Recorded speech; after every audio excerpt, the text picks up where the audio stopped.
Halo, selamat siang adik-adik. Kita ketemu lagi di materi kita mengenai sistem gerak ya. Nah, sistem gerak ini dibangun oleh rangka dengan otot ya.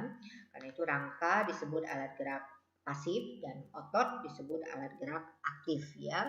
Nah, tapi untuk lebih detailnya, kalau kita mempelajari tentang sistem gerak, maka kita harus mempelajari tentang tulang, rangka, sendi atau artikulasi, dan yang terakhir adalah otot ya. Nah, nanti saya bagi video-video ini 3 video ya, eh, dengan materi yang sudah saya sebutkan ya. Di sini ada 4 materi: tulang, rangka, sendi, dan otot. Nah, pada tulang, tulang itu yang menyusun rangka, jadi harus kita pelajari ya. Kemudian rangka disebut juga alat gerak pasif.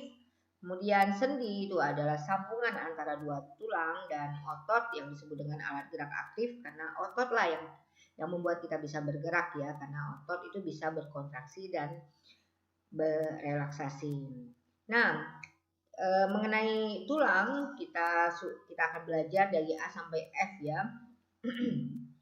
Nah, dari A sampai E itu yaitu nama Latin tulang.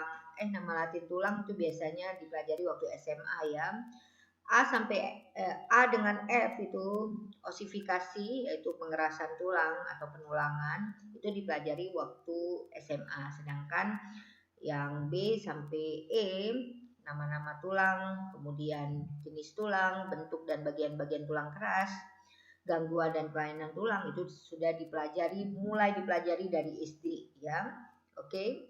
Kemudian rangka, kita harus tahu mengenai pengertian dan guna rangka. Ini juga di SD dan SMP.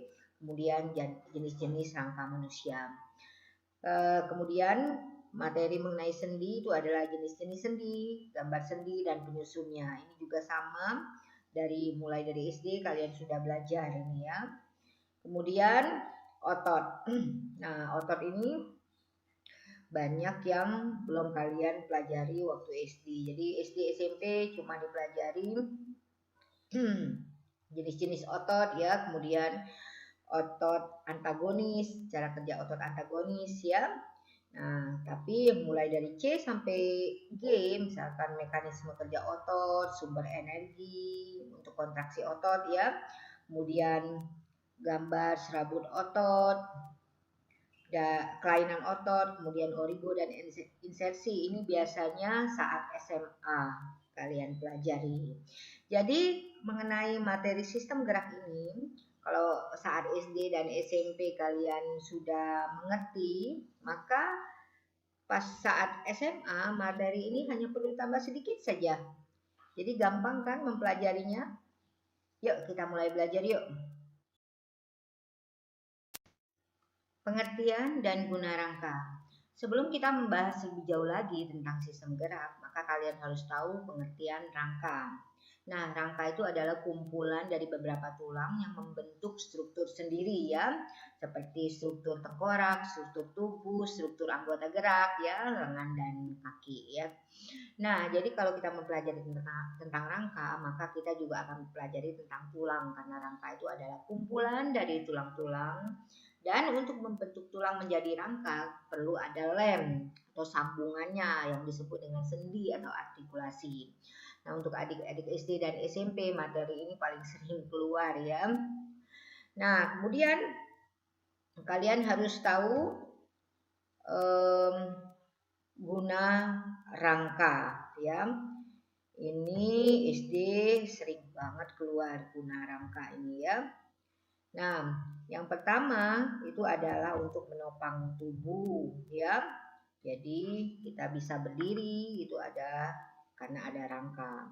Kemudian memberi bentuk tubuh dan menegakkan tubuh. Jadi kalau tubuh kita pendek atau tinggi, itu memang sudah terbentuk dari rangka tubuh kita.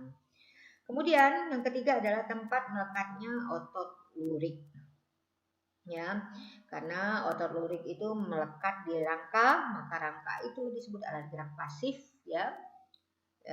Jadi berhubungan dengan guna rangka yang keempat ya.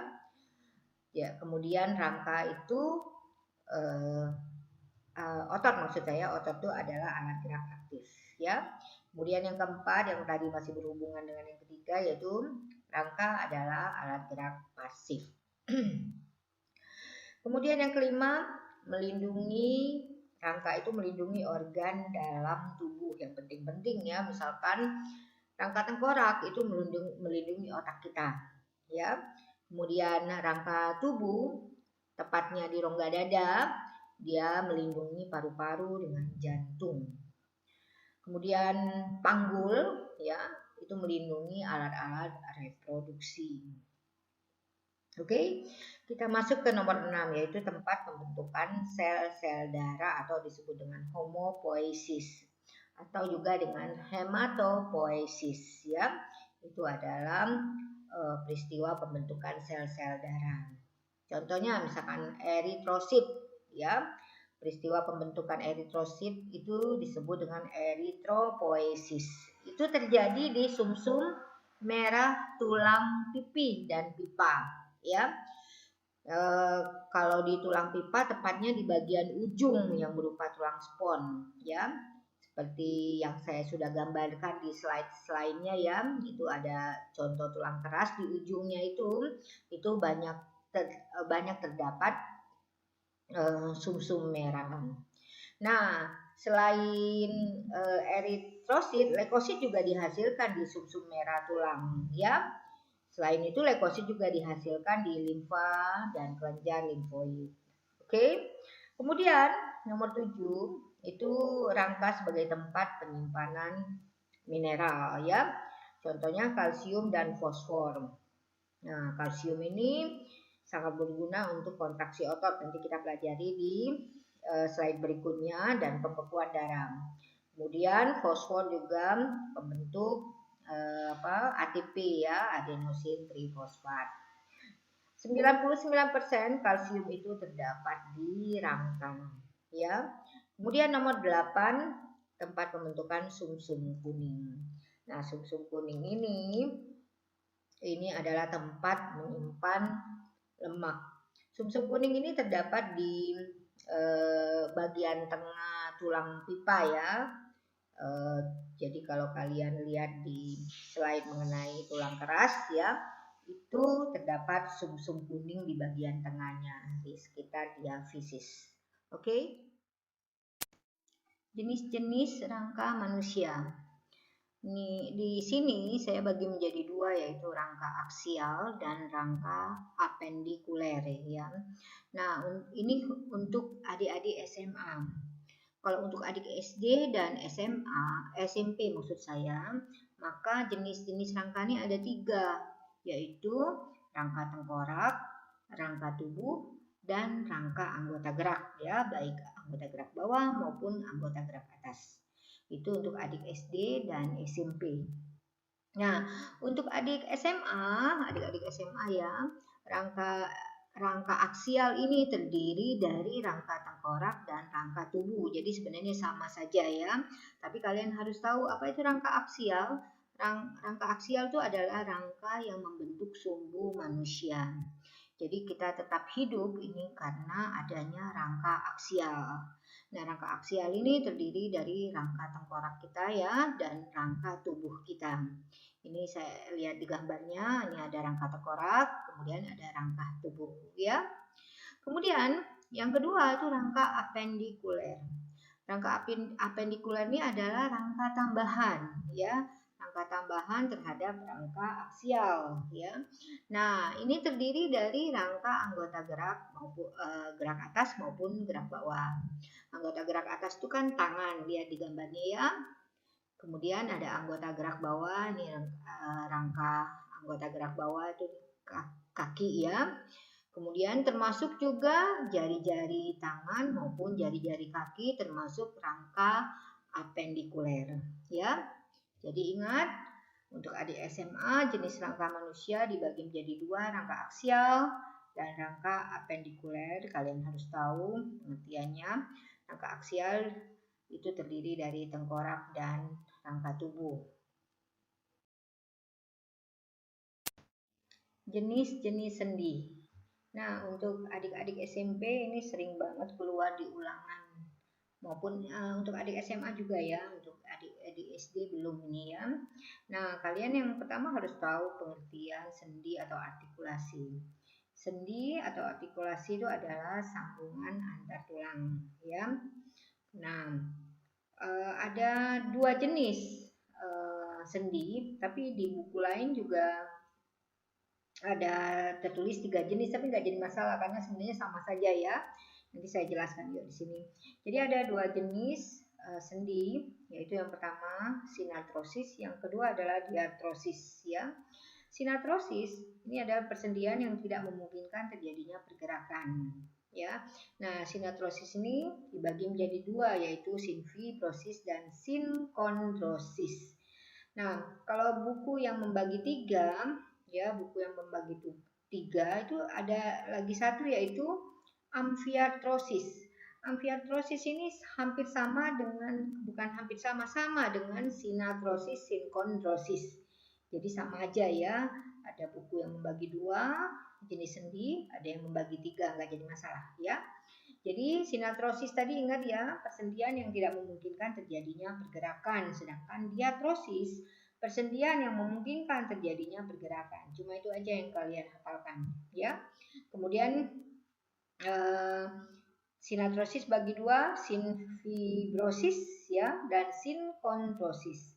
Sinfibrosis itu di mana dua tulang yang terhubung itu oleh sendi dihubungkan oleh jaringan ikat fibrosa, sehingga benar-benar tidak bisa terjadinya pergerakan sama sekali ya. Itunya contohnya itu ada pada sendi-sendi pada tulang di tengkorak ya. Kemudian kalau yang sinkondrosis itu dua tulang yang dihubungkan oleh tulang rawan ya. Jadi masih ada pergerakan. Contohnya hubungan antara segmen-segmen tulang belakang, walaupun pergerakannya cuma sedikit ya, tapi ada pergerakannya. Oke. Nah, sinkondrosis tadi saya sudah katakan bahwa sama seperti amfiartrosis. Amfiartrosis itu adalah sendi yang memungkinkan terjadinya gerakan yang sangat sedikit ya. Kemudian ini yang sering banget ditanyakan, yaitu diartrosis, yaitu persendian yang memungkinkan terjadinya pergerakan. Nah, kalian harus tahu ada 6 sendi yang termasuk dalam diartrosis ya.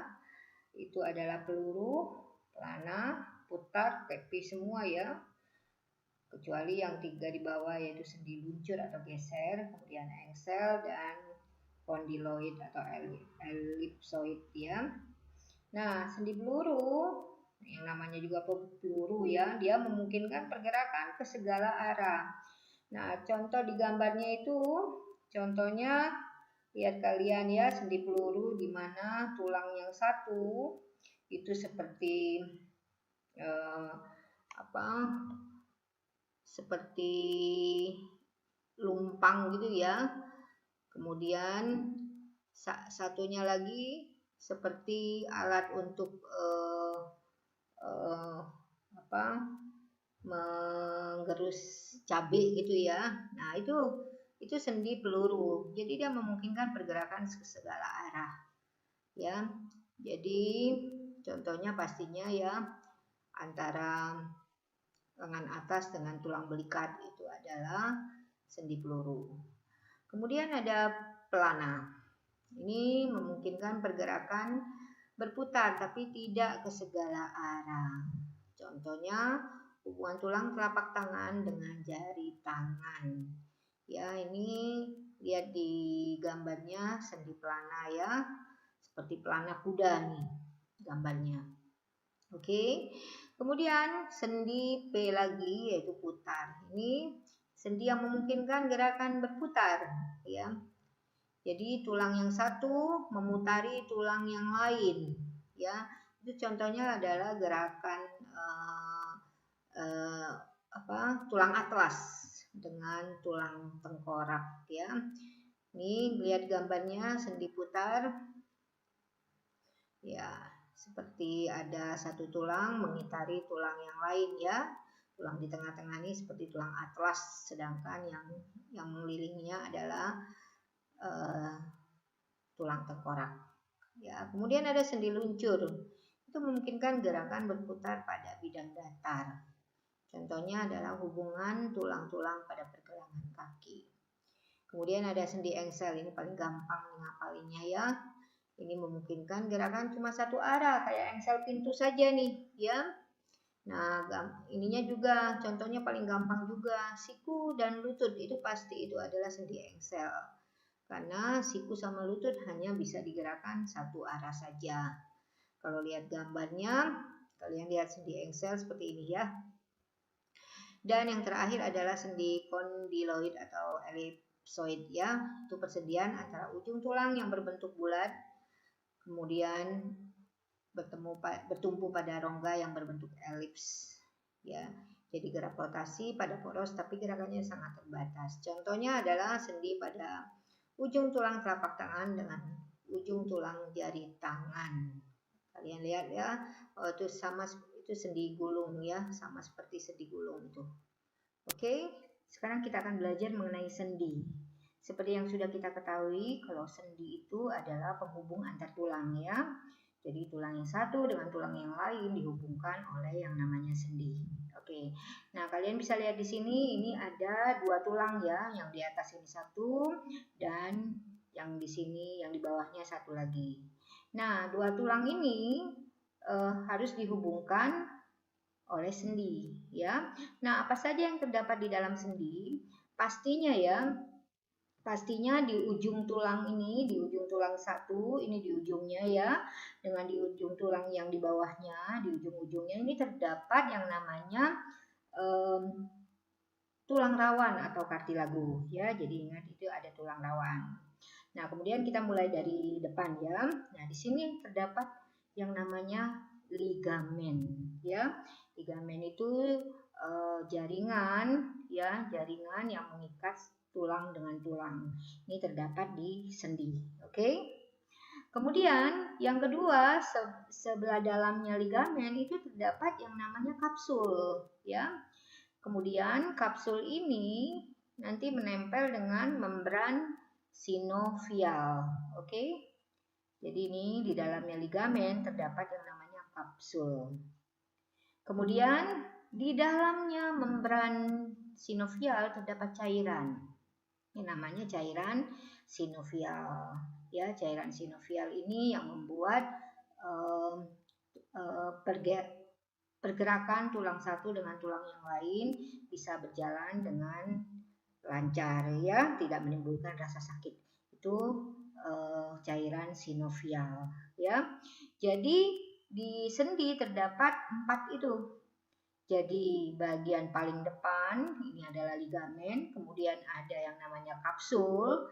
Kapsul itu berdempetan dengan membran sinovial, bagian dalamnya adalah cairan sinovial. Kemudian setiap di ujung tulang terdapat yang namanya kartilago atau tulang rawan. Ya, jadi kalau kalian disuruh menggambarkan sendi seperti ini ya, serta bagian-bagiannya.